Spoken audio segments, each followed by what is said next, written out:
무관중 경기로 진행하고 있는 KBO 경기 장면을 만약에 미국에 있는 ESPN에서 중계한 장면을 우리가 녹화를 해가지고 그 내용을 유튜브에 올렸을 경우에 과연 저작권 처리를 어떻게 할 것이냐라는 거예요. 우리나라 KBO가 중계한 내용이 아닌 미국의 내용을 가지고 했을 경우에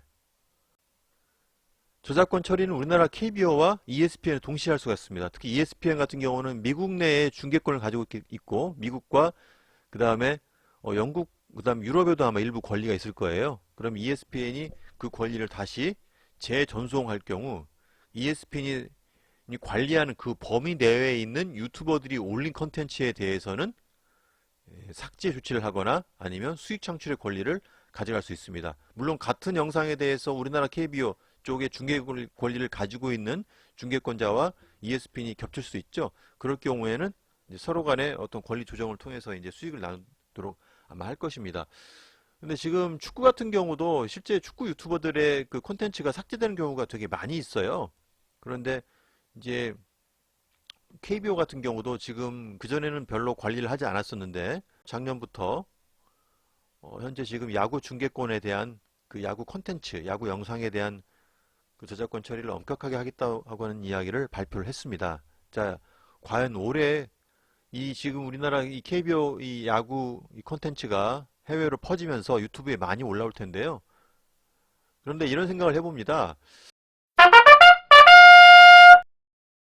KBO가 이거를 저작권 처리를 하는 것보다 오히려 홍보 마케팅 차원에서 좀 유튜버들에게 이러한 부분을 다양한 콘텐츠가 나올 수 있도록 좀 장려하는 것도 좋은 방법이 아닐까라는 생각이 들거든요.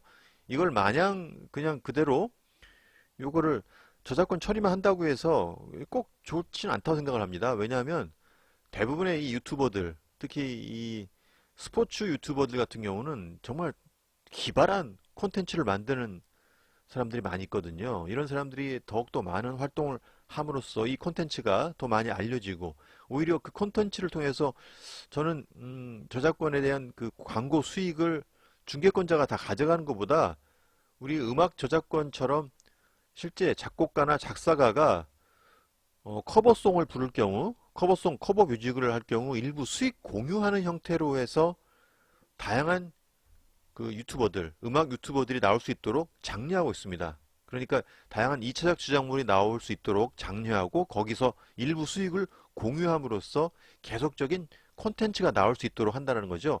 자, 그런 식으로 저도 이 스포츠 이 중개권자, 스포츠 저작권자들이 음악 저작권에서의 그 저작권자들의 수익 처리하는 방식을 도입을 해서 그런 식으로 수익 공유 형태로 가는 것이 바람직하지 않냐라는 생각을 합니다. 그런데 제가 작년에 KBO 쪽에 통화를 했었어요. 한번. 올해는 아직 통화를 못했는데 이번에 한번 통화를 해봐야겠죠. KBO 쪽 담당자 말로는 아직까지 저작권에 대해서 크게 신경을 안 쓴다고 했습니다. 그 이야기는 반대로 이야기하면 해석하자면 이런 거예요. 이용자들이 다양한 콘텐츠를 가지고 만드는 거에 대해서 특별하게 제한을 두지 않았다는 얘기예요. 하지만 이제는 제한을 두겠다고 했는데 그 제한에 대한 구체적인 가이드라인이 어떻게 나왔는지는 아직 저도 확인을 못했습니다. 그래서 이 부분은 어차피 우리가 지금 이 KBO 이 야구뿐만 아니라 그리고 우리 K리그 축구도 지금 현재 전 세계에서 관심을 가지고 있는데요. 이 야구와 축구 이 영상에 대한 저작권 처리를 과연 어떤 식으로 할지 이게 굉장히 아주 재미있는 이슈가 돼버렸어요. 그래서 제가 이 두 가지를 한번 직접 취재를 해서 실제 저작권 처리를 어떻게 할 것인지 그리고 그 가이드라인을 어떻게 만들어서 우리 이용자들, 우리 유튜버들이 그 콘텐츠를 다양한 2차적 저작물 형태로 만들어서 전 세계에 글로벌 서비스를 할 수 있을지 이런 부분을 한번 찾아보도록 하겠습니다.